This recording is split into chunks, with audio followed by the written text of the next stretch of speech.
Hello, it's David.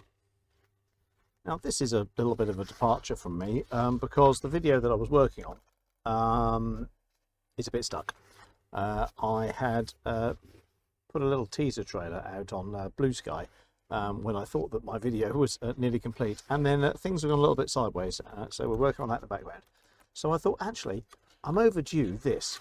This was a package I bought with my own money, completely a little bit spontaneously, you should say, impulse purchase, probably 2 years ago now, when I saw it advertised. I think it was on the PiHut mailing list, and I'm kind of in need of it at the moment, so why don't we open it up and see what it is. See if you can guess.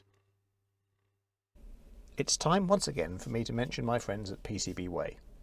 Not only are they the one-stop shop for your prototype PCB manufacturing needs, but they also offer CNC machining, sheet metal fabrication, 3D printing, and even injection molding, all with an easy-to-use web interface. They have a module store, and they host shared community projects too. You can find some of my designs available for download or turnkey manufacture here, for example. Frequently you'll find discounts or vouchers or competitions being run, so if there's really anything you need in the maker realm, why not add PCBWay to your list of potential suppliers? So many thanks to PCBWay, and let's get back to the business in hand. Now, as you can see, this is still completely sealed, so this is genuinely me looking at it for the first time, and I haven't read anything at all about it. I was just a little bit seduced by the advertising. So let's see what we've got. Here we go. It's an e-paper watch, fully open source, Arduino-compatible Watchy. And rather worryingly, it's rattling around in there. Nothing else in the cardboard box there. I don't know if you can hear that. Sounds like screws. I hope it sounds like screws and not something fundamentally broken. The reason why therefore I showed you my wrist is that I don't currently have a watch. I had an Apple Watch for many years, but the battery started to go on it, and I decided before Christmas to declare on that and offload it on eBay before it got completely useless. Hopefully this will do a job for me. It looked quite funky. I used to have a Pebble. I had a couple of Pebbles, and I really liked them. The nice thing about the Pebble is that they were an e-paper watch. It basically, you glance at your watch and you see the time. The Apple Watch, you glance at the watch and it's dead. You either have to shake your wrist or bang it or something like that, and if you've shaken your wrist and then you go to look at it, it's timed out, and then shaking your wrist doesn't activate it. It was great. It did lots of good things, but that was one particular thing that annoyed me quite a lot about it. And whilst I've been waffling, I've been looking around for a knife and I haven't found one. So, 1 second. Let's have a quick look at this actually before we get started. So, what have we got here? 3-axis accelerometer with gesture detection. Well, that was that flippy wrist thing that I was just talking about. Real-time clock. It's a watch. Vibration motor. Tactile buttons. Yeah. 200 by 200 e-paper display. 200 by 200. Killed for that back in the Spectrum days. LiPo battery connector. Okay. Does it? I hope it comes with the battery. ESP32 Pico D4 Wi-Fi and Bluetooth. Okay. So it's got an ESP32 on it. I've got an ESP32 up here. I've got an ESP8266 up here. Meant to do clever things with them for years and years. Never got around to it. Built-in USB to serial adapter. Okay, interesting. And a micro USB slot. Okay, so watchy.sqfmi.com. Okay.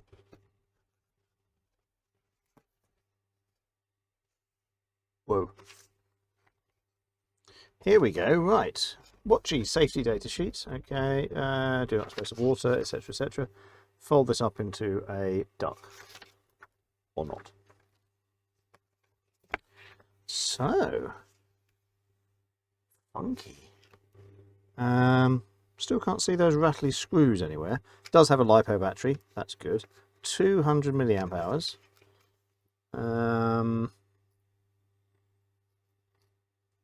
seems quite a lot for a watch, so that's good. Hopefully that will last a reasonable amount of time.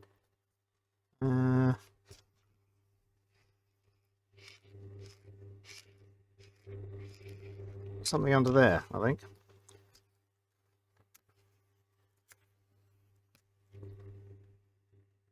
Oh yeah, it's quite a nice, look at that, a nice sort of tactile, not on that side, but on that side, nice sort of tactile ridged strap there. That's rather pleasant.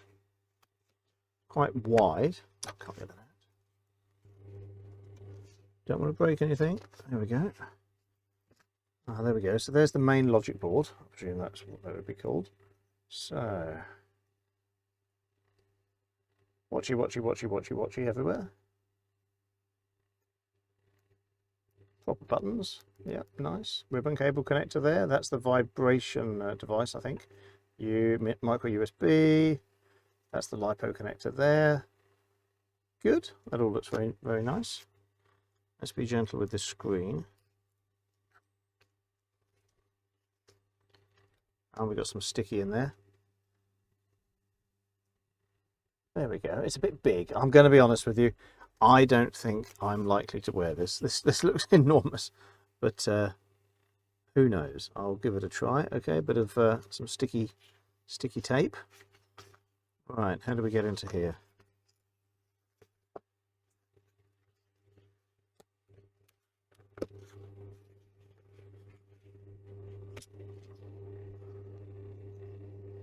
That is obviously the face main bezel. That's really quite flimsy plastic. That maybe not flimsy is the right word. It feels very light plastic. I suppose it is a watch. You don't want it to be heavy, but yeah, that doesn't feel particularly weighty. Ah, there we go. It's the buttons. That's what's sliding about in there. And that's the back section. Yeah, no, that's very reminiscent of the old 1980s calculator watches that you'd get in school. That looks enormous. Right, let's have those buttons out and find somewhere relatively safe to store them. There we go. Relatively being a very, very loosely defined word there. Right. I'm going to pop the instructions over there and see if I can follow them. Okay, so first things first, this says that this requires sticking down.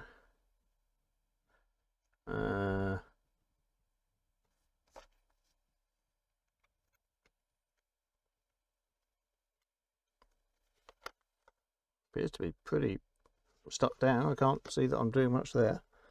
That looks like a rubber.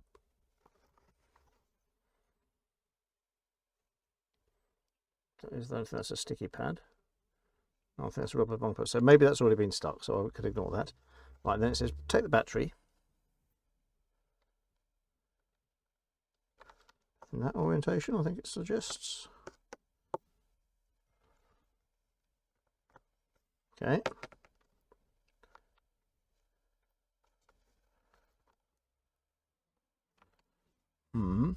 Okay. Should I plug that in first? That seems counterproductive. But anyway, right. Then we've got the screen. So that goes through. So presumably like that way around. Yep, goes through that hole and then into this connector. So I better lift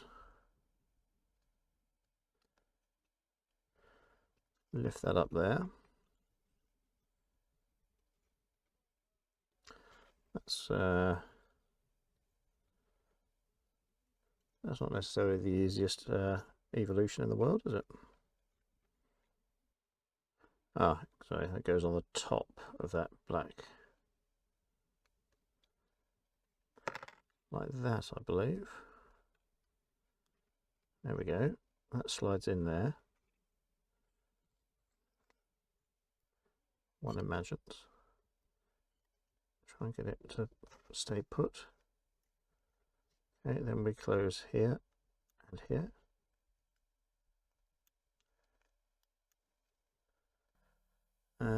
Then for the bezel, so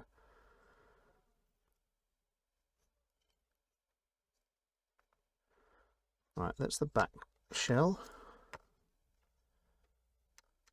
Looks like the buttons go on the top. So first the battery goes in.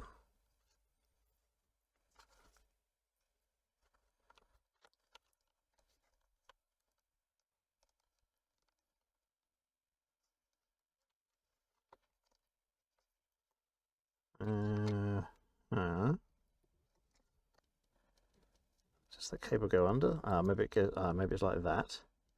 Maybe it doesn't. Yeah, maybe that actually sits in a well. So perhaps that I don't have to wrangle that cable so much.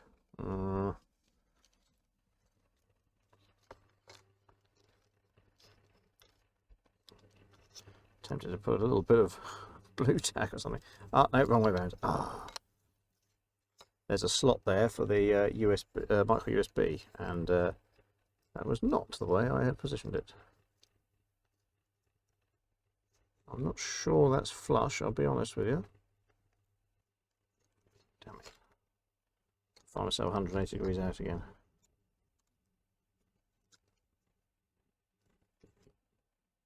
Okay, that's not too bad. I don't see much locking there. Okay, then the buttons.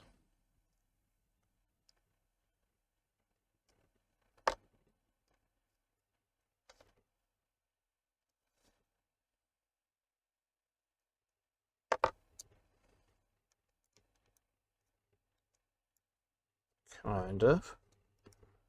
Please don't fall out as I turn you around. I was never any good at model making. And there you have the benefit of polystyrene cement, don't you?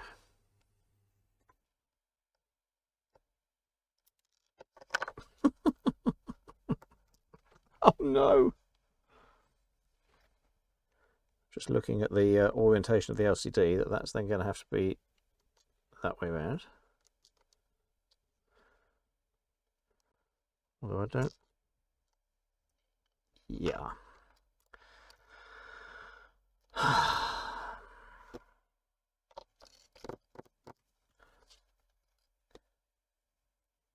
Hasn't shown me where this sticky tape's meant to go yet. Maybe I ought to be looking at those instructions. I reckon this must be for the battery. Let's go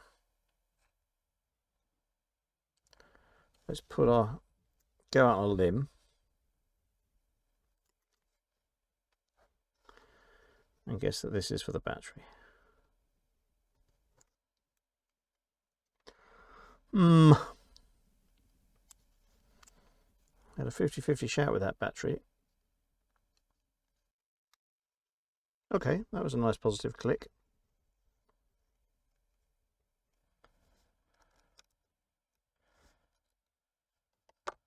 Extremely tempting to glue the buttons, but that's not how buttons work. Damn well make them be in the right place, though, wouldn't it? To be fair, I haven't actually inspected how this top bezel clips on. Okay, something happened. Oh, click, click.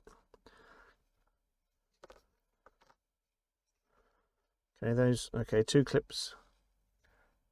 This ridge and this ridge appear to be clips, so if I have to get it out again because I've not done my sticker, alright, then that's how I would go about it. Are you in? You're in.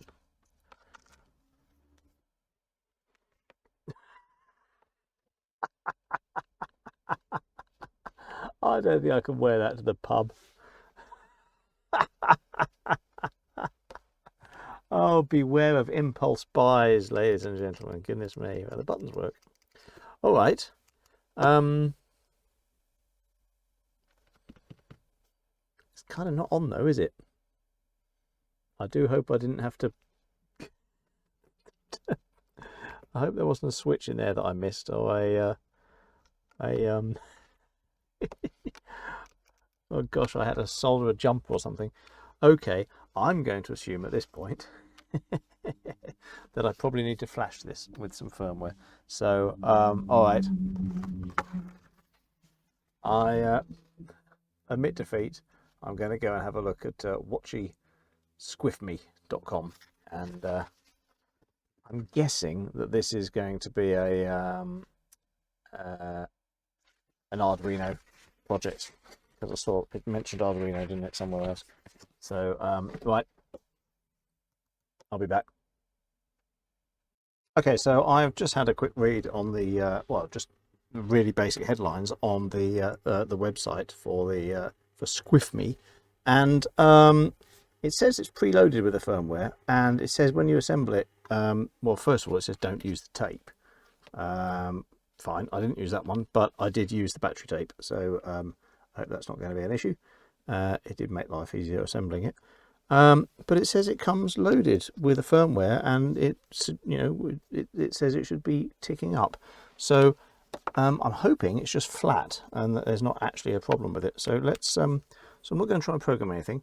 I'm just going to connect it up to a battery pack, and we'll see whether it springs to life.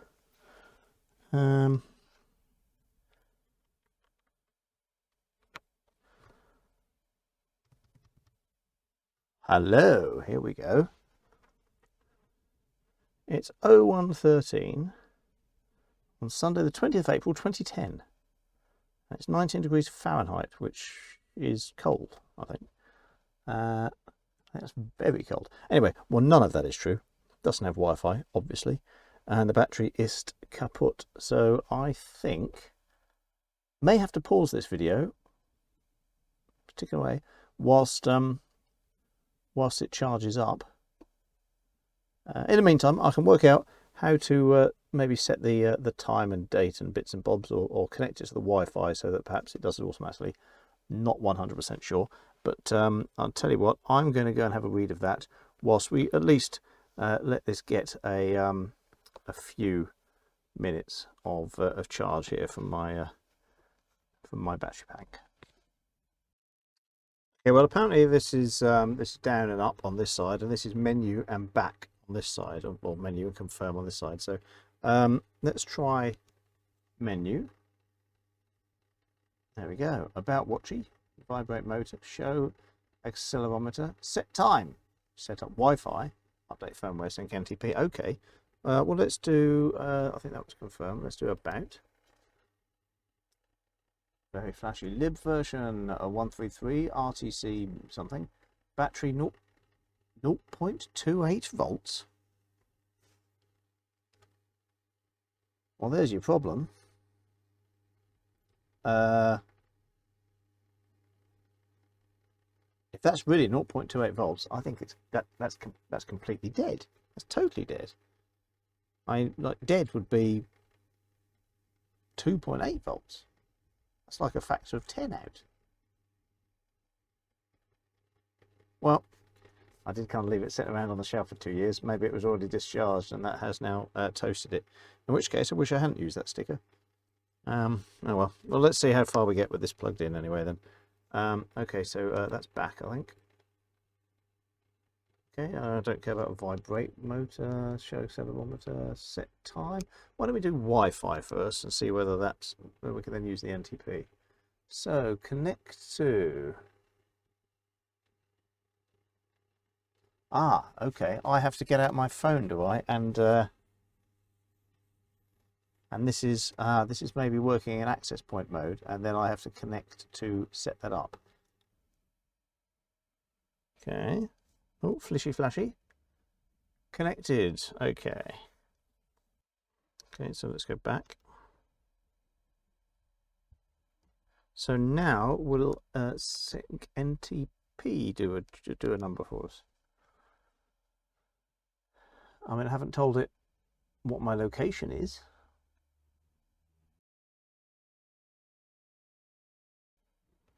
Now, this is actually one of the issues with e-ink displays. I think they're excellent. Oh, here we go. Wi-Fi not configured. Jolly well was. Yeah, what I was going to say is that you can't tell if it's crashed because it just it looks exactly the same.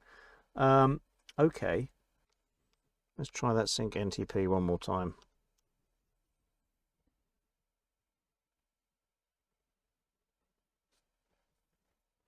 Ah, there we go. Current time is 17:12. No, it isn't.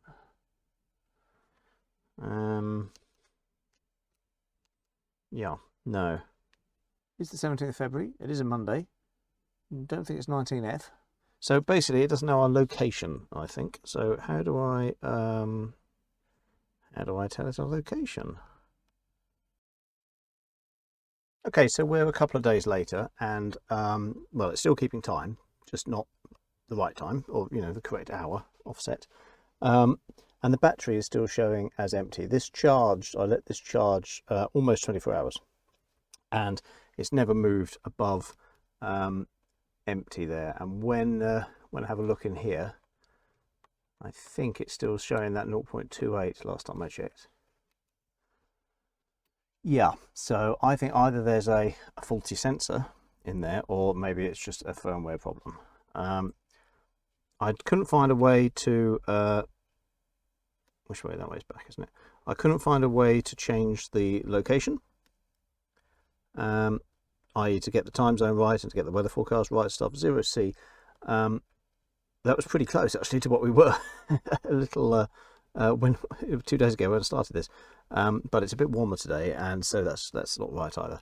So I had a look on the website that it mentions in the instructions, and whilst it's not entirely clear, basically the only way to set those things is to reflash the firmware. We build and reflash the firmware. The firmware, they call the firmware screens, so you can have a different screen layout, but basically everything is part of that that firmware, including the location here. So I'll show you a screen here of me configuring the settings.h, which is basically what you plug into. So the firmware I think that ships with this is called 7-segment. So I've just used that as the starting point, and basically you have to configure your latitude and longitude. It used to be a city ID, but apparently that's deprecated these days on openweathermap.org. So you put your latitude and longitude in, or at least where you want it to be giving you the forecast for. And you register on OpenWeatherMap for an account. You get an API key, you paste that in, then you choose your units, your update interval, what NTP service to use, this kind of thing, and your time zone. That's the key. So the default I think was GMT -5. So just I've got set mine to GMT because it's winter here, so that should be correct. So I had to go at building that. You have to install a load of libraries, but all the instructions are there on the website. So that's built. It does take quite a long time. There's a lot going on there in the old Arduino IDE. So let's bring in our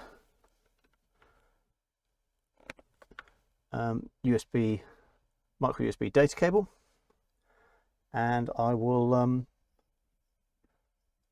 see whether I can find the port. So that gave me an error.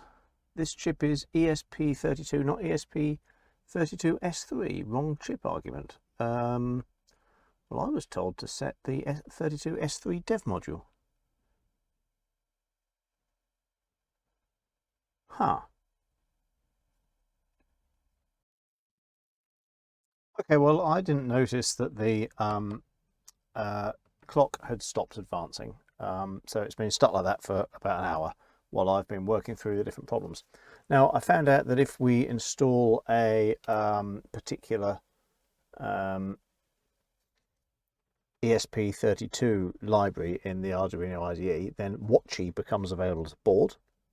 So I selected that, but then that didn't work because the version of the ESP32 library doesn't seem compatible. So I downgraded it to, I think it was 2.017, and it's now compiled. So this is currently in the process of getting ready to flash. It says uploading, hasn't got to the connecting point yet.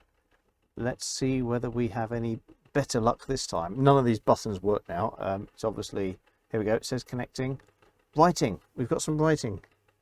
6%, 8%, 9%, 100%. Drum roll. Hard resetting via the RTS pin. Flash. And it thinks it's 1732. Okay, so it's still got the old time zone. That's fine. It's probably the real time clock has changed there. Battery still shows as empty. We've got a change in weather. It's no longer sunny. 7 degrees. That's about right, I think. Wednesday, 19th February. Okay, so let's, shall we try that again with the, oh, that's select, isn't it? We'll try doing the NTP update. That one. 22:32. Bang on. There we go. Perfect. And 7 degrees. And okay, yeah, so we still have that issue with the battery, the voltage level. There we go.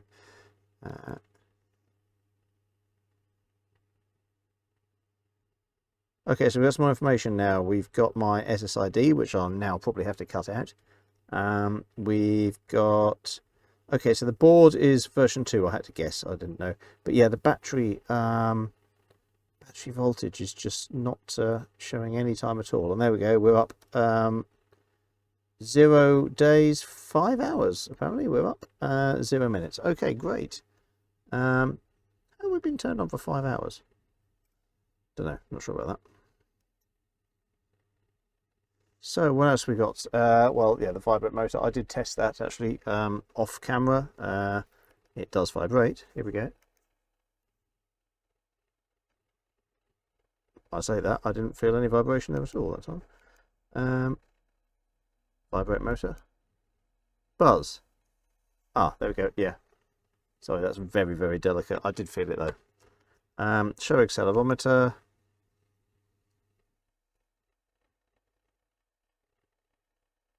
That's the x-axis. There we go, that seems to work, and that's sort of vaguely zeroed. The y. Set time, set up Wi-Fi, update firmware, sync NTP. So update firmware, I probably, let's go down and up again. I probably could have used this. So here we go. Please wait, or please visit with a Bluetooth enabled device and press menu button. Yeah, no, I don't want to do that. So there we go. So this is, as I say, this is the default screen. It's obviously got the local information working now, which is very nice.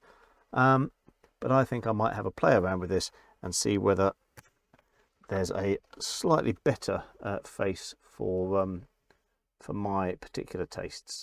This is yeah, this is. I mean, I know it's open source, but look at this for me. I think it's absolutely fair to say that I am going to be the height of fashion down at the local cricket club. What do you think? Yes?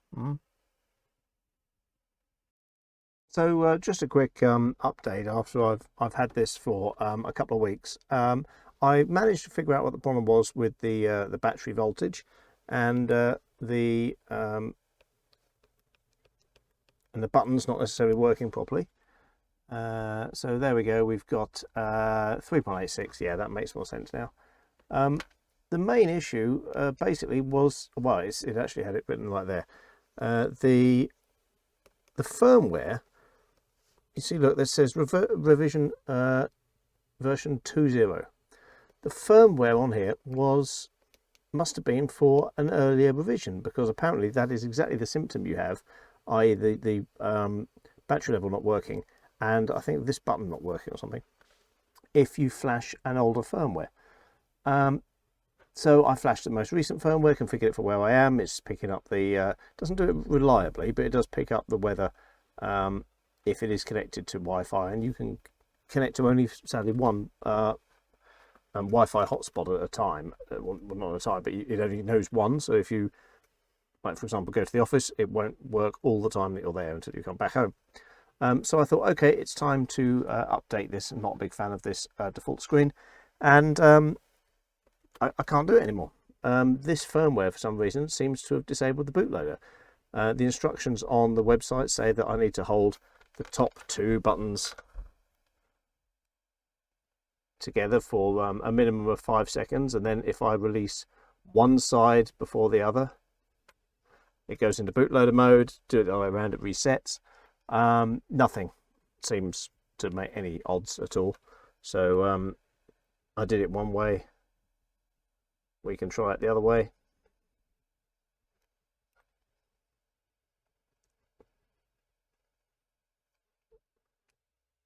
I'm not 100% sure that which way around I did it the first time, actually, so let's just try that again. Definitely make sure that I cover both bases. Yeah, you see there's no reset happening. It's not going into any bootloader mode, and it just simply doesn't work on the when I try to connect. The USB is being detected as a USB UART controller, but yeah, just timing out trying to program. I've tried running this ESP tool command by hand. I've slowed the baud rate right down. It defaults to sort of just shy of a megabit, and yeah, nothing works for me. You can see the UART bridge controller shows up correctly on here. It's a port, shows up correctly, but yeah, no doing. Can't seem to get into bootloader mode. So I don't know really what to do apart from to take the thing apart and start messing around with well, with the underlying board, and hope that perhaps I can to get it into bootloader mode by fiddling directly with the pins. Don't know. Bit of a shame. I did have a bit of a read, dig around on forums and things. I can't find anyone with this particular problem, although there was a suggestion that people are having trouble with the Mac. So I've connected up to my Raspberry Pi and used ESP tool just to erase the firmware. That should be possible, but again, no, can't simply get any kind of bootloader connection going on. So that's a bit of a shame. It's okay. It's an interesting curiosity. For the sort of price I paid, it's more fool me, really, isn't it? I knew what I was getting into. But I couldn't possibly recommend that anyone else does. It's nice, it's fun, but yeah, no, it's for a much more heavy tinkerer than me, I think.